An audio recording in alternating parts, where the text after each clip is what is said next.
Welcome to Behind the Paranormal with Paul and Ben Eno. Who abducted a New Hampshire couple on a lonely road in 1961?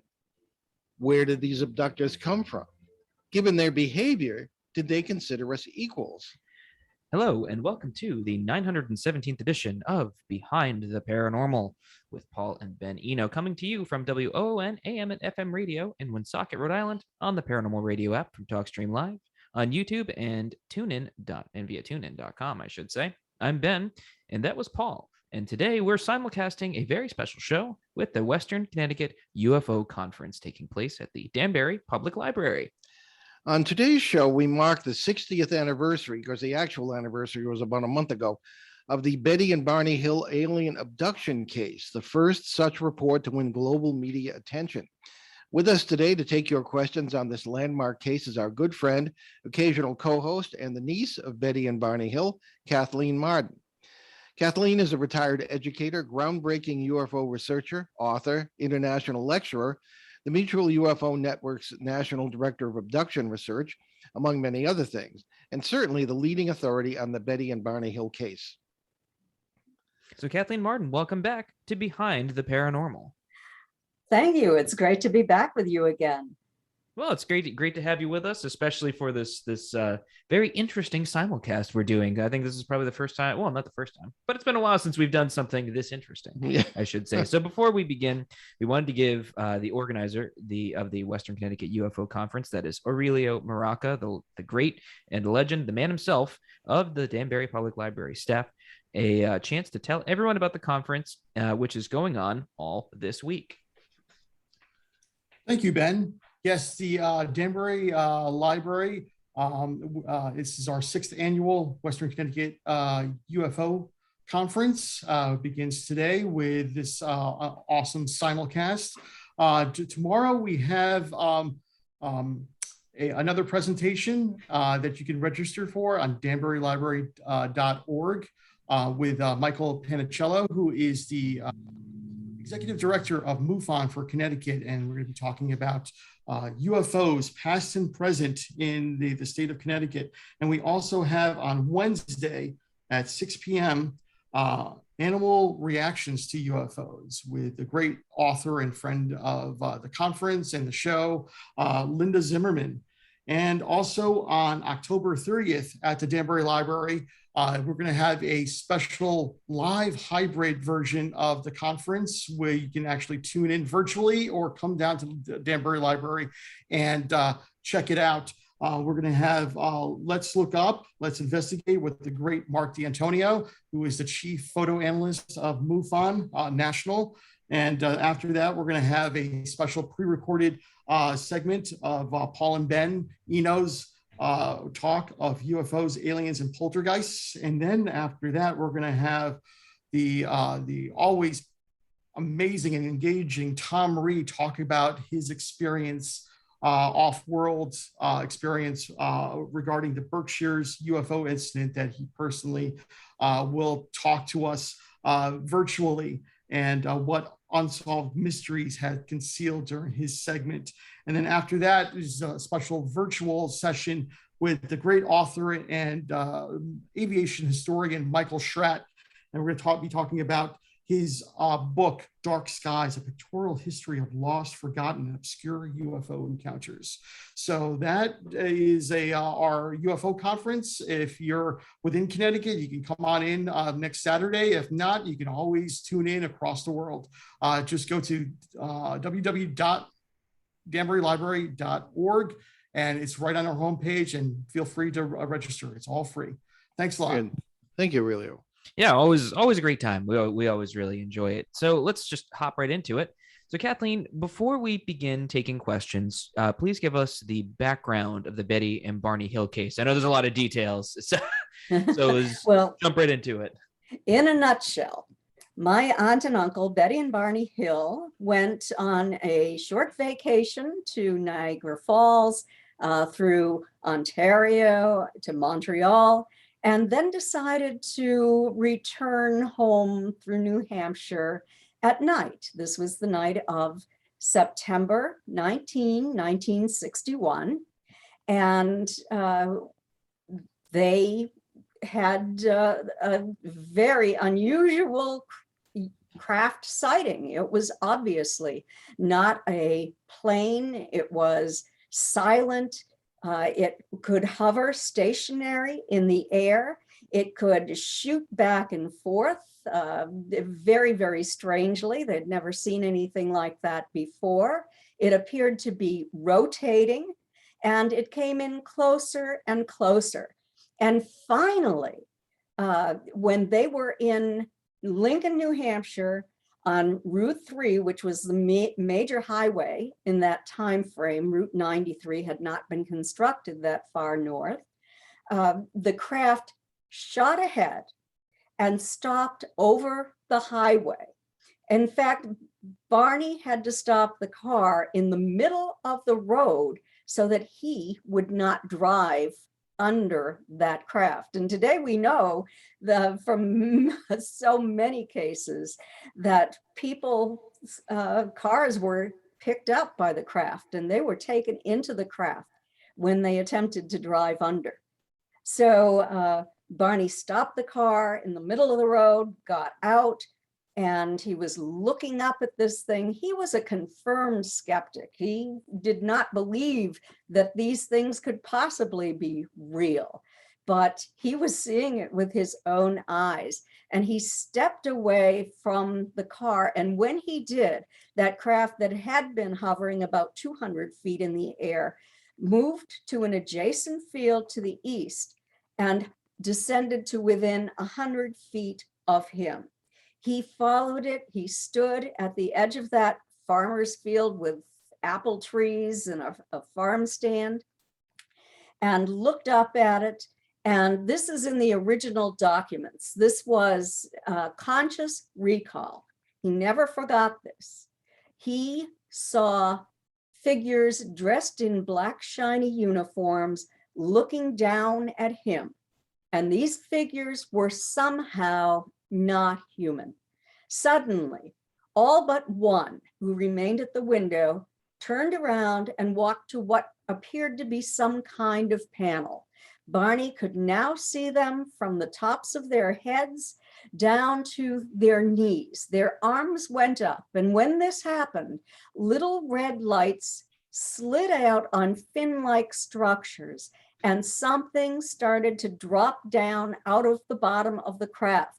We know today that that is a sort of tractor beam, and when that hits you, you're absorbed into it. But back then, Barney just became terrified, so terrified that he said that he thought he was going to be captured like a bug in a net. He pulled the binoculars down away from his eyes so forcefully that he broke the leather strap. And he went screaming back to the car to Betty that they had to get out of there or they were going to be captured. He'd left the car running. He went speeding down Route 3 to try to get away from this craft that he saw moving in his direction as he was getting into the car. Within moments, he and Betty heard a series of code-like buzzing sounds. Striking the trunk of the vehicle, the car vibrated, and they felt sort of an electrical tingling sensation pass through their bodies. The next thing they knew, they were 35 miles down the highway. They had very little memory of what had happened in the interim. They recalled a strange roadblock. They didn't know where or when it occurred, a fiery orb that appeared to be sitting on the ground, and finding themselves on a dirt road with tall trees all around. In fact, they started going back and making trips through that part of New Hampshire, looking for that dirt road, looking for that place that they remembered being in, but those memories were vague. And so they drove on home, and when they arrived, they found physical evidence that they simply could not explain. And this bothered Barney terribly. He just wanted to forget about anything. He felt that if he remembered, if he spoke of what he remembered, some kind of punishment would be meted out to him.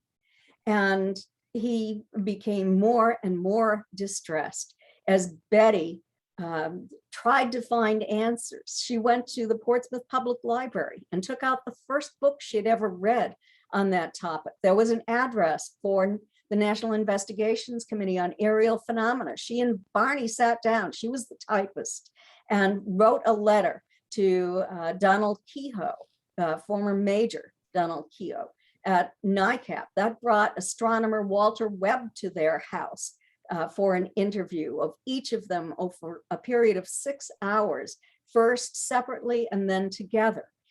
They made a report to Pease Air Force Base as well. And as time passed, this troubled Barney so terribly that he developed bleeding ulcers, high blood pressure. What we think of today is post-traumatic stress. And he ended up in the hospital with these life-threatening bleeding ulcers. And this is why he was referred to Dr. Benjamin Simon, a renowned psychiatrist who worked with veterans during World War II to alleviate the symptoms that they were having that were psychogenically induced because of the trauma they faced during the war. He was highly successful at this. He specialized in this, and this is why Barney was referred to him. Betty went with Barney and wanted to be hypnotized too. So Dr. Simon hypnotized the two of them separately over a period of months and reinstated amnesia at the end of each session. So that gave me a really good basis to do a comparative analysis of their statements. So Okay. I'm in a nutshell. Okay, well, thank you so much. Right now, Aurelio, let's, if you have any questions in the chat, we can start with that. And we have a lot of questions from listeners, but we'll give the chat priority. Anyone have any questions? Just please type it in the chat. Yeah, if not, we can get going with the ones we have here. Certainly. Okay. All right. I think it's only appropriate to start with one of our renowned guest co-hosts, Peter from Bogota, Colombia. Yeah, yes. Okay. I thought you were, there you go. Lovely. Alrighty. So Peter, as always, has many questions, and the first one is: during hypnosis, Barney Hill describes a figure he sees with binoculars inside the UFO. The evil face looks like a German Nazi. Black scarf around his neck, dangling over his left shoulder, wearing a black uniform.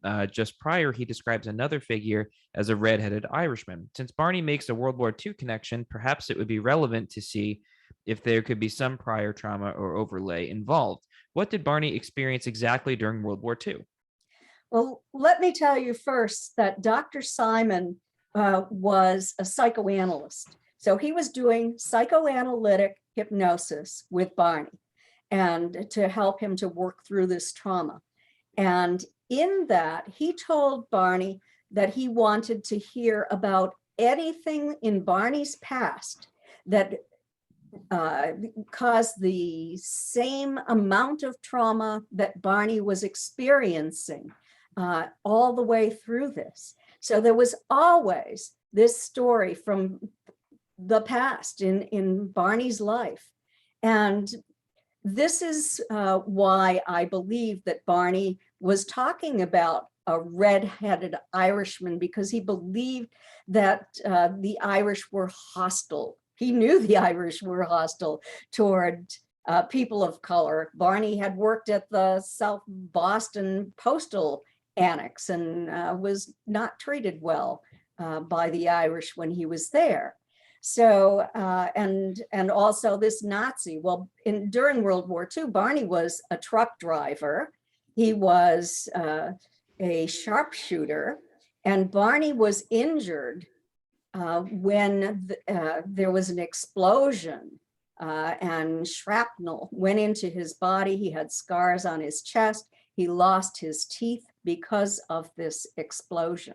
So his record does not say that he was overseas during the war, but I've since found out that that happened to a lot of Black soldiers who served in the war. And I have letters that exchanged between Barney and veterans of foreign wars as well. So I'm beginning to think that he probably was in Europe.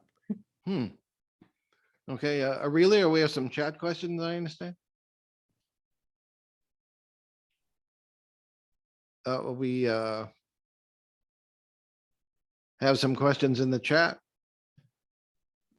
Okay, well, why don't we sort that out and take another question from Peter here.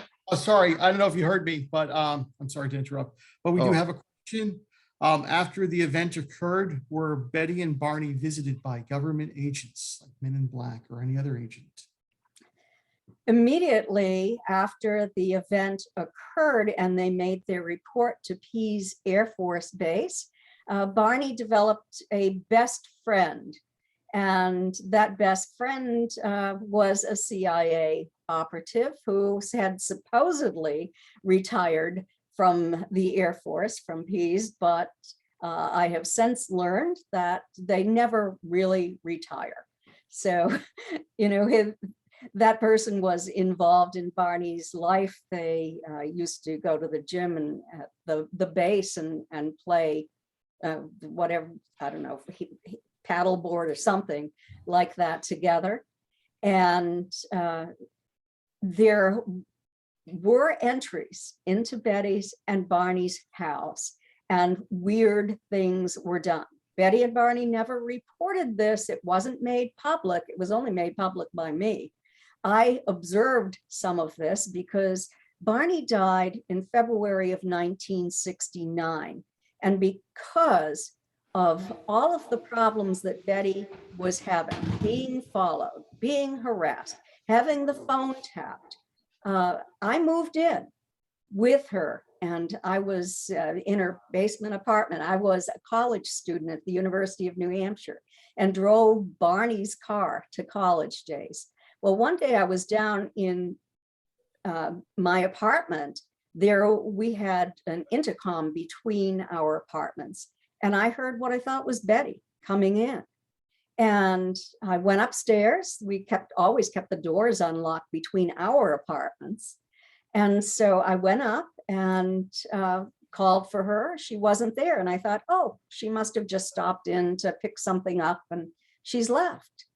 And so I went back down to study again. And then I heard bang, and I heard running, and I went tearing up the stairs to see what was going on. And the closet door was open. There was a baseball bat lying on the floor. That was one bang. The front door to Betty's apartment, she owned an apartment house, was open. The front door to the apartment building was open. The gate was open, and it was not a common burglar running up the street. It was a man dressed in a tan suit. Okay. We have another chat question, Aurelio? Yes, we do. We have another question for Kathy. In your years of research in the UFO field, what is your opinion on why ETs are visiting our world? Do you think they're friend or foe or possibly neutral? According to the statistics, and I've worked on 3 major studies with experiencers of about 5,000 at this point.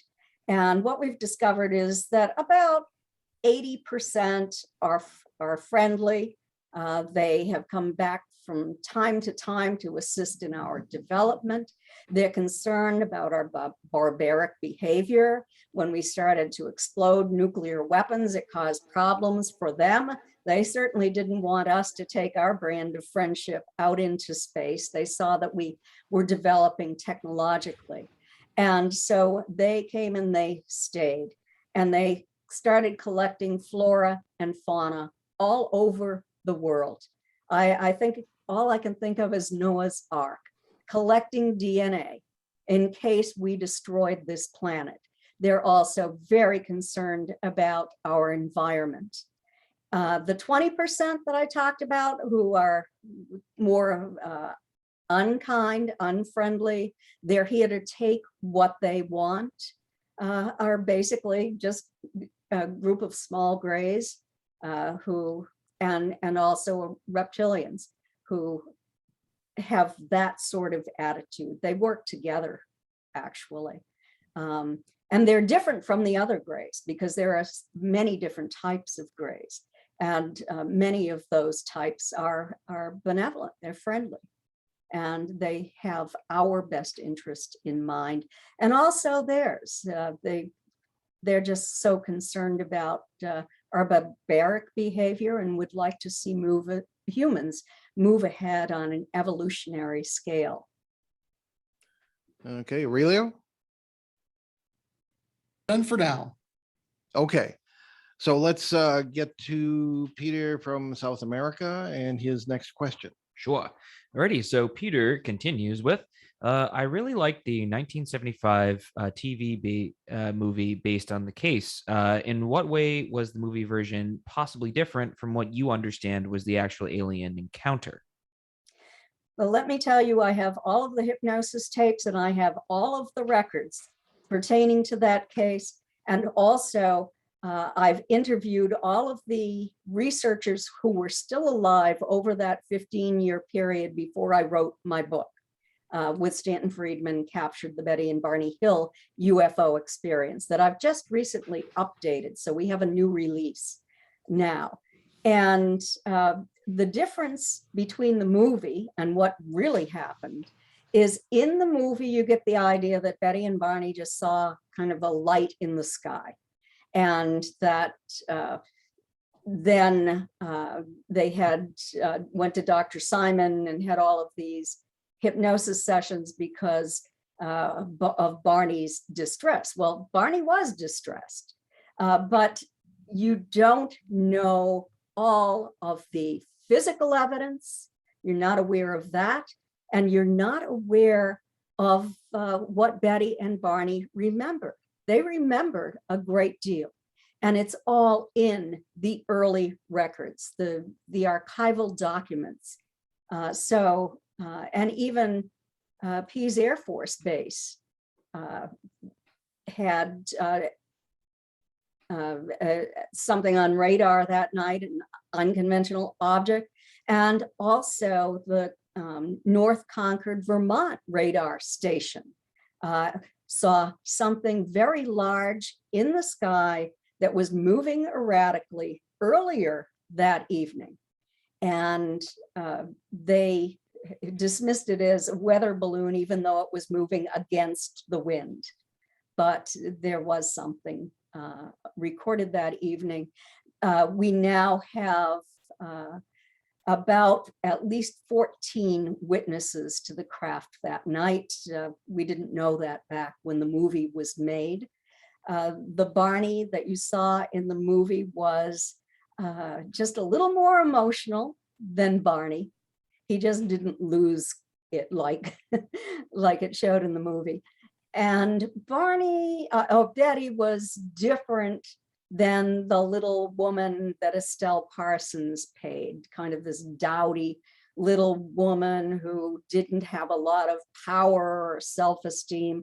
That wasn't Betty at all. Betty was highly intelligent, curious. I come from a family of strong women.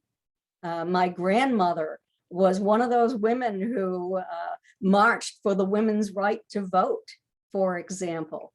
She was a union organizer. And so there were strong women in my family, and Betty was one of them. That's cool. In the 1975 film, wasn't Barney played by James Earl Jones? Yes, Barney was played by James Earl Jones, who did really a cool. terrific job. Absolutely, yeah. Playing Barney. Okay, Yeah. if we have anything in the chat, let's proceed with that. If not, we have a question from, well, there's someone I think there in the chat. Real quick, we have a chat question. Do you think that the friendly aliens interviewed at all against the unfriendly aliens from your experience, Kathy? According to the open-ended questions that we had on these projects that I worked on, research projects with PhD scientists, the information that we received is that the friendly entities are intervene and keep control of the unfriendly ones as much as they can. They'd like to drive them out completely. Okay, well, who wouldn't? But let's take sort of a very, very brief mid-show break. And you're listening to Behind the Paranormal with Paul and Ben Eno on WOON 1240 AM, 99.5 FM in New England's beautiful Blackstone Valley.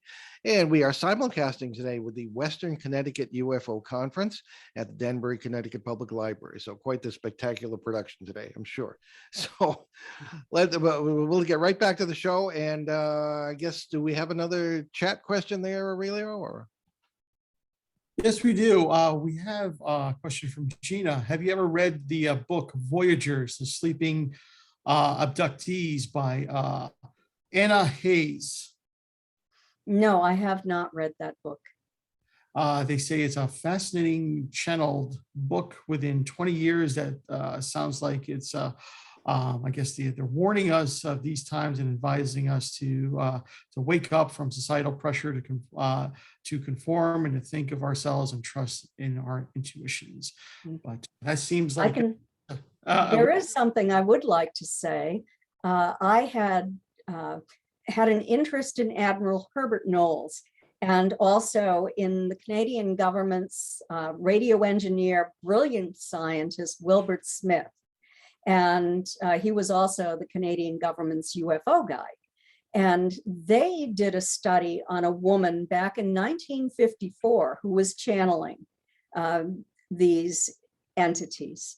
And they were attempting to prove this or disprove it scientifically.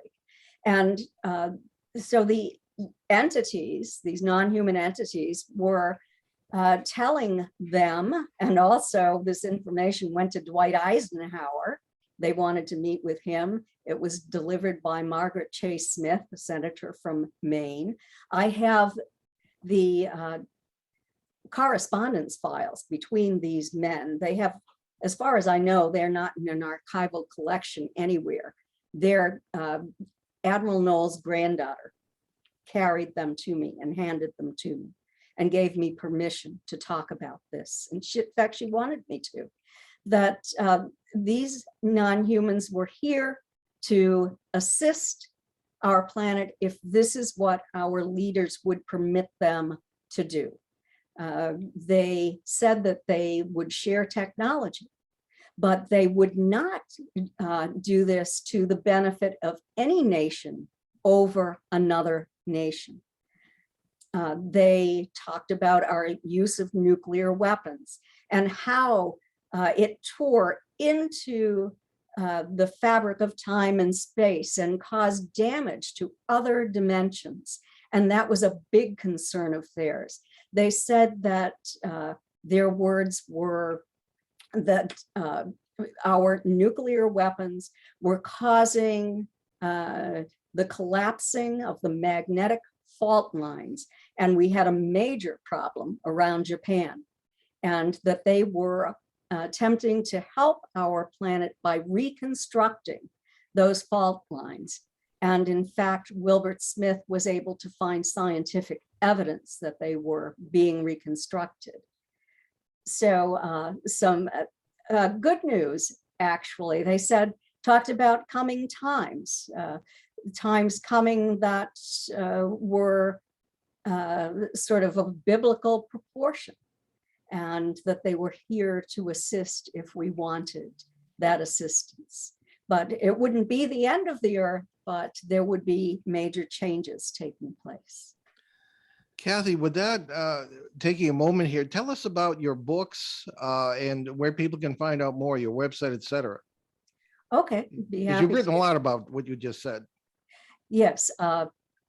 First, that was captured, the Betty and Barney Hill UFO experience. Then Science Was Wrong with Stanton Friedman. After that, I wrote The Alien Abduction Files with Denise Stoner on 6 cases of alien abduction that I had personally investigated. I had done the hypnosis on some of those as well. And then the next book was with Stanton again, Fact, Fiction, and Flying Saucers, the history of government involvement in the investigation of UFOs, the major studies, the results, the decision to cover up those results, and what these disinformants did to every major evidence case in that time frame through history. And then my latest book is before the 2nd edition of Captured, is Extraterrestrial Contact, What to Do When You've Been Abducted. So, and I think I wrote a little bit in that book about Admiral Knowles and Wilbert Smith as well. It did. I've just been rereading it. Yes. Yeah. So I'm working on another book as we speak. So I'm hoping that will be published relatively soon. Very good. Okay, back to our questions. Something else in the chat there, Aurelio? Just a question as about channeling information from non-human entities is concerned. How do you know if they're telling the truth, or can they be believed at face value? For the record, I didn't ask that. I always do, but someone else asked it this time. That is a very, very good question. And I had the opportunity to do an experiment with a man who had long-term contact with entities that called themselves the Council of Eight, but he had never channeled them. Certain members, Which I think Dave might be upset by skipping. took him to craft, and sometimes they would just materialize in front of him from the time he was a little boy. This man had a background as a police officer. His wife was a researcher at a university. And so I always had to ask, is this person delusional? Is this person hoaxing this because they are looking for attention in order to profit off this? We established a team, an investigative team. We took our instruments and we were permitted to ask questions and to observe and measure.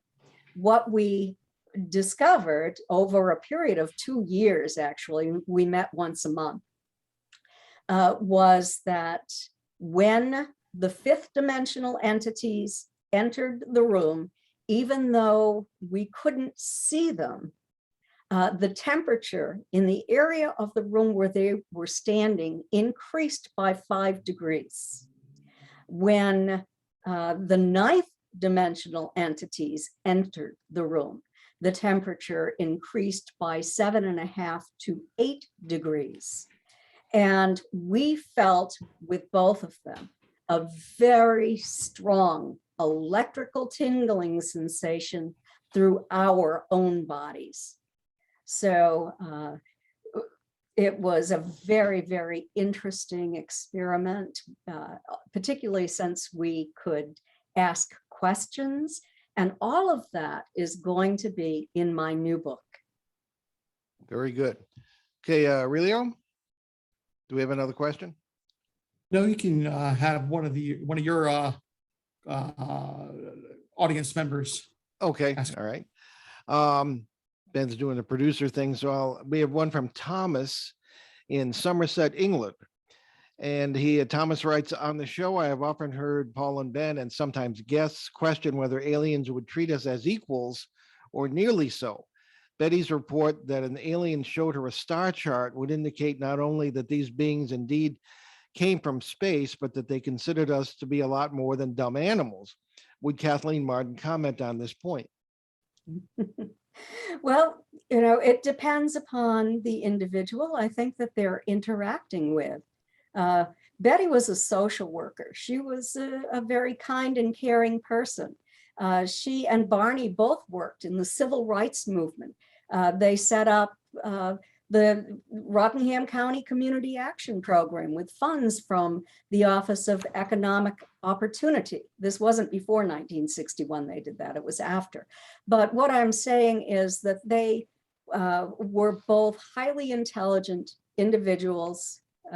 Barney's IQ was 140 and very, very kind, and they were treated well.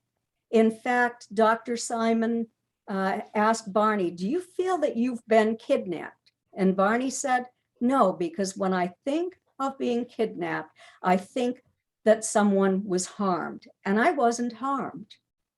You know, so Barney said he was not harmed. He was greatly frightened. This was a new experience, but he and Betty were not harmed.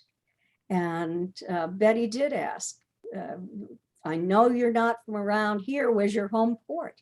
And the one that she called the leader produced this three-dimensional map with stars that were one the size of a nickel, the other the size of a quarter in the foreground, connected by 5 lines that represented trade routes. She was made to understand that.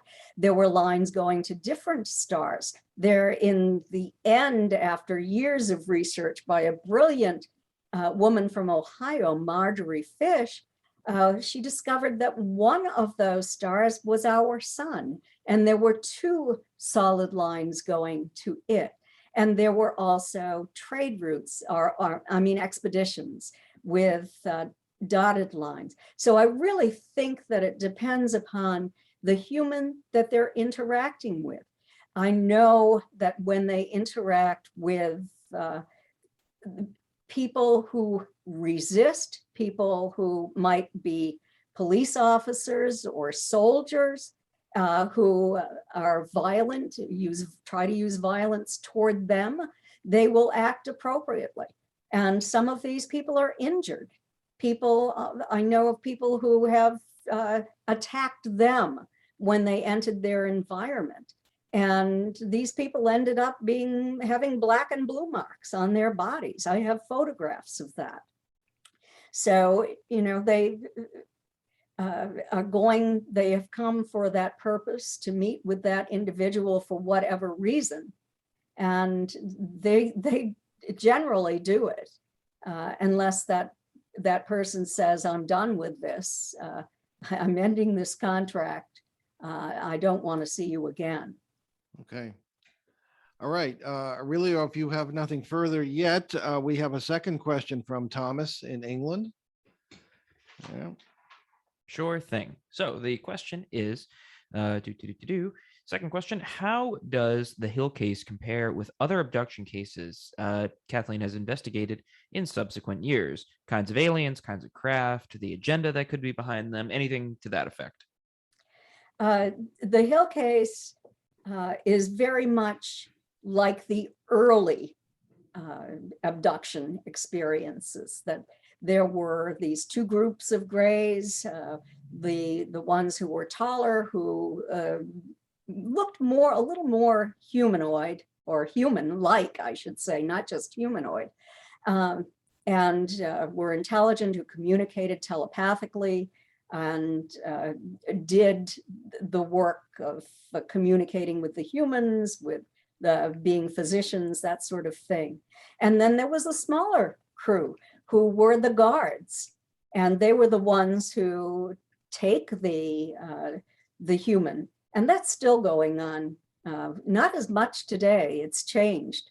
But back then, so many people were taken by these 2 groups of grays. And then before we knew it, there were groups of grays working with insectoid types, mantis types. And then next thing we know, we hear about reptilians coming along. But there also, through all of this, were those who resembled humans, who were kind and benevolent and would behave differently to the humans that they were interacting with. That's still going on today. According to our studies, the most prevalent group are the grays, and there are many races of grays. And then second are the human types who have larger eyes, who can speak telepathically, and who some of them say that they lived on this planet a very long time ago, and there was an environmental collapse, and they had the technology to move on, and did. So very fascinating. It has progressed now where fewer people are being taken to craft. There's no reason, nothing physical going on unless it's a healing that they're doing. Many people are being healed, particularly those who have been part of this program, being in contact with these non-humans from the time they were young, many from the time they were children. And as they age, something occurs, they're having a health problem.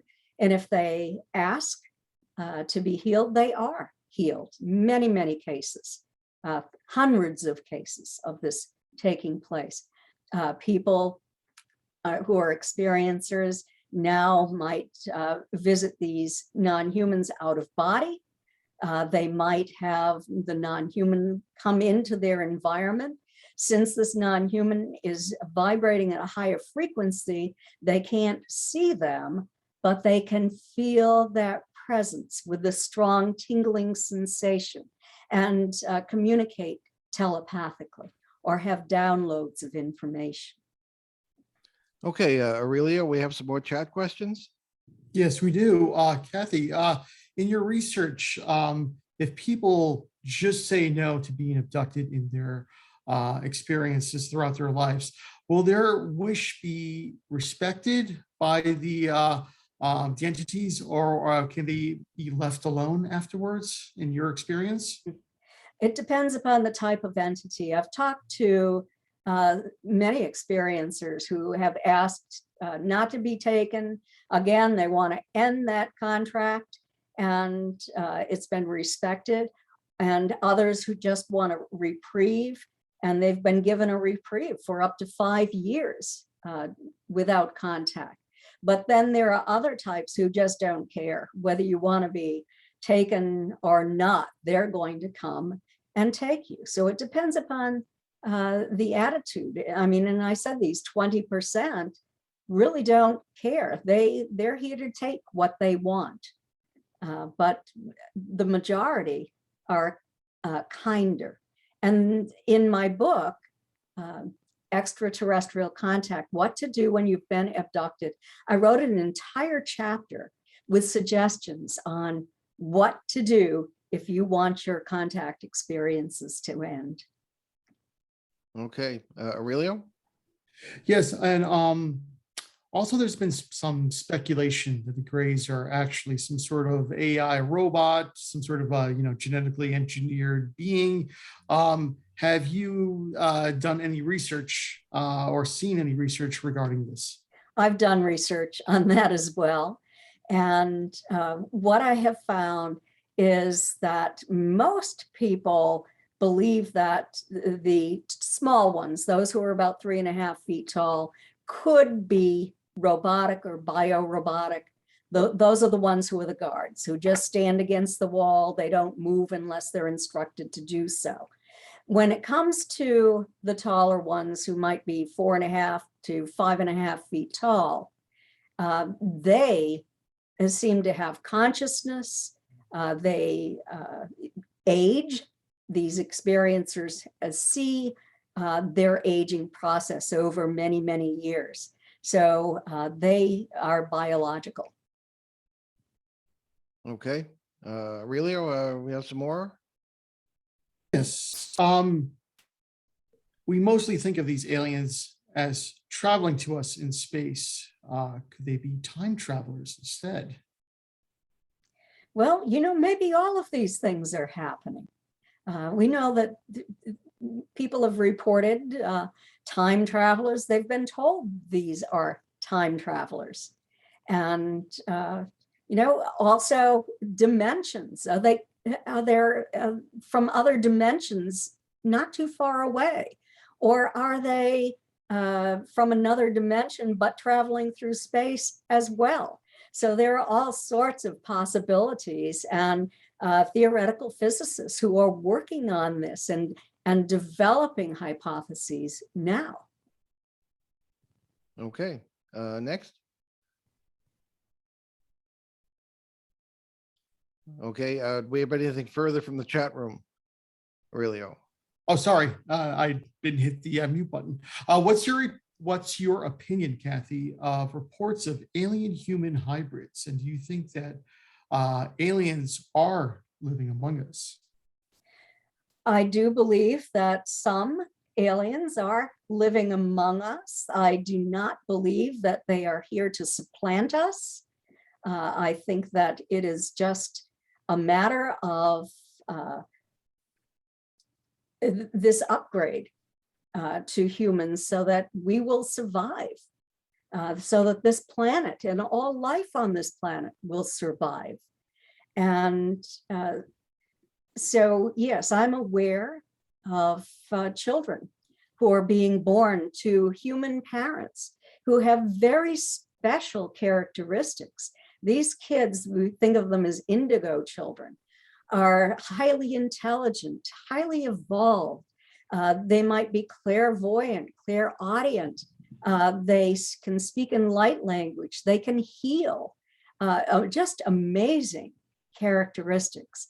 And the Australian researcher, Miri Rodwell, has worked with a lot of these, and also our own Barbara Lamb, who has worked with experiencers for many, many years. She's a family therapist. She's used hypnosis and has worked with many families and children as well. Okay, we're going to try to work. We're coming up toward the last few minutes of the show, but we're going to try to work in as many questions as we can and cut our announcements to a minimum. So why don't we take one from one of our listeners here, Terry from Woonsocket, Rhode Island, where we broadcast from. So Indeed. And Terry writes to us, can Kathleen talk more about her personal experiences during and after the case? How old was she? What did she hear personally from Betty and Barney? And how did it affect her future? I knew immediately what had happened because I was 13 years old. I arrived home on the school bus. I went into my house and my mother was on the phone with Betty. It was the afternoon of September 20th. Betty and Barney had returned home, they'd had a nap, and then Betty called my mother. And so I overheard from my mother's part of the conversation, and then my mother told me what Betty had said. Within 2 days, my parents and my two brothers and I drove the 20 miles from my childhood home in Kingston, New Hampshire, to Betty's and Barney's home in Portsmouth. And that's when Betty I heard her words myself. And my father sat quietly in a corner of the room with Barney. Barney was waiting for a call back from Pease Air Force Base. And he described to my father these non-humans, that what he remembered about the black shiny uniforms. And my father told me that Barney was very clear about what he remembered. And we saw the watches that no longer worked, but had been working perfectly fine on September 19th. We saw the spots on the trunk of the car that hadn't been there before the night of September 19th, the early morning of September 20th. And those shiny spots on the car had a magnetic field. We met all of the scientists who came to investigate the case. They would bring them down. I grew up across the street from my grandparents' farm in Kingston, and those were Betty's parents and my mother's parents. So Betty would bring all of these people, and Alan Hynek and Jacques Vallée and John Fuller. I met Benjamin Simon, many of those people who were involved in the case. Just early on, I saw the impact all of this had on Barney. And we were trying to help him. And he had an abreaction in my childhood home, just a huge release of information or emotions, where he remembered the way those entities moved as they were approaching the car, and that it was sort of in a rolling gait, and they had spindly arms and legs. And, I was just there through all of this. When Dr. Simon was permitting them to remember what they had said under hypnosis, that he was working with them together to integrate this knowledge, they would stop by at my childhood home, and I would sit there and listen to Betty as she told us what they remembered. So from the very beginning, this was part of my life, and it had a huge impact on my life. And, I grew up, everyone talks about how grounded I am. Well, of course, it doesn't make me weird just because this event is going on, even though disinformants would want you to believe that. I was started out in psychiatric social work. And then when my first husband was studying for his doctorate in the philosophy of psychiatry at the University of Cincinnati, I did part-time graduate school there while I found a job teaching in the inner city, because no one in the psychiatric hospital wanted to hire a 5-foot-tall blonde off the farm in New Hampshire. They thought I'd be injured.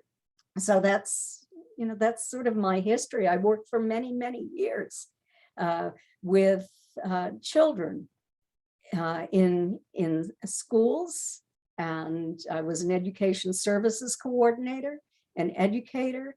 And over time, I decided that I was going to investigate this myself, and as thoroughly or more thoroughly than anyone else in history, because I had the records, I had easy access to Betty, I had my personal memories of all of this, and I had access to the early investigators who were still alive. Okay, just a point. If we will have to go off the air in a few minutes. I think we have time for one more question in the chat, well, a quick one.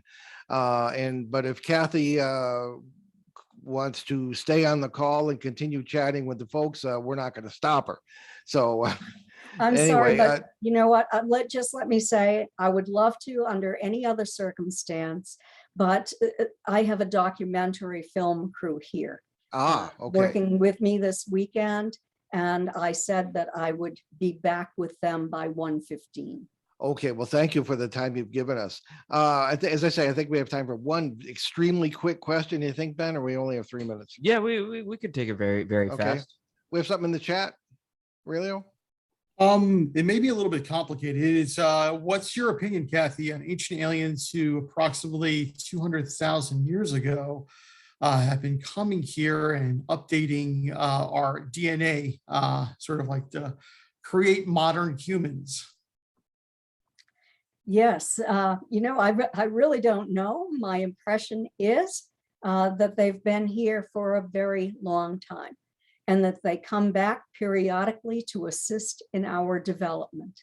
And so I have no reason to scoff at the information from biblical times. In fact, Major General John Samford, at the largest press conference since the end of World War II in July of 1952 at the Pentagon, said, "These things have been seen in our skies dating back to biblical times." And he talked about how we could only identify those as phenomena, that they come back over the centuries, etc. So it appears they've been coming for a very long time. Okay, well, that's about all the time we have for our broadcast. So what do you have next week, Ben? Well, next week, we're going to put on our costumes, grab our full bars of candy, because it's full bars only. Everybody, we're going to sit in the pumpkin patch, wait for the Great Pumpkin on October 31st, which is, of course, Halloween. We'll welcome back our good friend and partner in paranormal crime, Alexander Petikoff, who will share some of his wild adventures he's had while filming the Beyond the Trail of series. Okay, now all that could change, so stay tuned. Well, at least to the website, behindtheparanormal.com. We leave you today with a pithy thought from none other than our own H.P. Lovecraft. Life is indeed comic, but the joke is on mankind. Well, we have a few more seconds if you want Well, to. I blew that one, Would didn't I? Well, you did so well in making everything so streamlined for the end of this. First, we certainly want to thank Kathy Marden for her wonderful appearance today, and also Aurelio Muraca from the Danbury Public Library. And we encourage everybody to keep up with the rest of the week with the Western Connecticut UFO Conference. So I think that's going to be it's a tremendous event. It keeps growing, and let's keep going. So I'm Paul Eno. And I'm Ben Eno. And thanks for joining us on our great cosmic journey. And we shall see you next time on Behind the Paranormal. Return to this radio frequency 167 hours from now for another edition of Behind the Paranormal with Paul and Ben Eno. I'm sorry, I just realized you couldn't hear any of that, Dad. Well, I can hear a little bit of it. Anyway, Kathy, thanks so much. Terrific show. Yes, thank you so much, Kathy. you. This was amazing.